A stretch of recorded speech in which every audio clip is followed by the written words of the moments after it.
Hi, my name is Robert Brownlee. I've been an editor for an environmental engineering company, and I've been a tutor for college students, tutoring English. My three greatest strengths are that I'm a good written communicator and I'm a good oral communicator as well. I'm a reliable hard worker. I always come on time. And lastly, I'm good in a crunch and adaptable, learning under tight deadlines and high pressure situations. So, as an example of that last point, last semester I started working as a tutor at the community college, and basically there are a bunch of learning packets that have to be completed, and all of the students rush into the center the last few weeks of the semester and they want help with writing their papers and completing the objectives for their classes. And at this point, I was fairly new to the job, still learning what to do, but I worked with my team at the center, who I had just met, and I processed over 30 students in a time span of 2 days. And so this demonstrated that, I was learning quickly, and there were no hiccups in the plan, everything went well.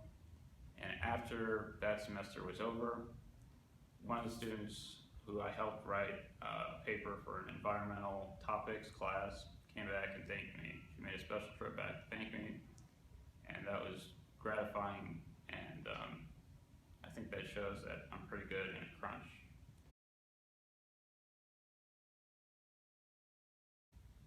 Hello, my name is Leon Gonzalez, and I would like to tell you why I think I'm a good leader. So some leadership qualities that I contain are I'm very organized, I'm a good listener, and I'm really good at planning things, and when I plan things, I'm very transparent with everyone that I'm working with, so we're all on the same page and there's never any miscommunications. Now, I'm a member of a fraternity on campus, and one time when I was elected as the recruitment chair for my fraternity, I was taking over for the previous recruitment chair who did a good job, but there were some miscommunications within his planning because he wasn't very transparent with all his plans, and that led to us getting a smaller recruitment class that we were aiming for. Now, I was put into his position to take over to try to do better, and what I did was make sure I stayed transparent with my plans. Everyone knew what we were doing, we were all on the same page. I avoided all miscommunications, or as many as I could. So what that led to was us being able to recruit the biggest class that we had gotten in our history so far, and that was of 34. Hi, my name is Kia Foster, and I believe my two biggest leadership skills are my ability to work in a diverse environment and a positive attitude and understanding. I think one leads to the other. My ability to work in diverse environments come from me doing 2 student abroad exchanges. Twice I've moved over to the other side of the world, not knowing anyone, and started a new life. I think I had done that so easily is because my ability to understand other people and have a positive attitude. I've been in retail as a sales assistant since I was 14 years old. So by the time when I was 18, I was ready to be a sales manager. I was put into a new store and I had a whole new team that were all about 3 to 15 years older than me. And they were a little bit uncomfortable with that. It's a bit of a tense vibe. They kind of thought they should have the job over me. I was a bit of a baby. So I took them each individually aside and I was like, look, I would feel the same if I was in your situation, but what can we do to make this situation easier on you? I really want to work together as a team. And I feel like putting myself in their shoes and taking them aside to really understand what they had to say, it just made them do a 180. It broke down all communication barriers.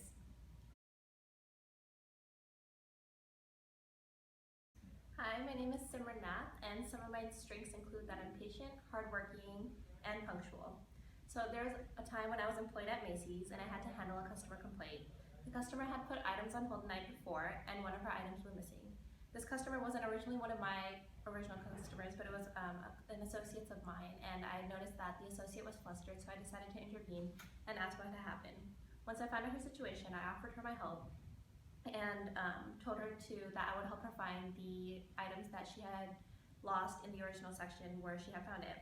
After I had helped her find the item, she noticed that the lines were extremely long, so I offered to open a new register for her so that she did not have to stand in line all over again and go through that process. Once her transaction was near the end, she mentioned to me that she wanted to save some money and asked for coupons. At that point, I offered to open a Macy's account for her, and her friend that was with her mentioned that she is a Macy's employee herself and asked if she could use her discount towards her. But unfortunately, her friend did not have her Macy's account number or her ID, so I could not do an account lookup. I then had to call customer service, find out her account number, and apply the discounts to her transaction.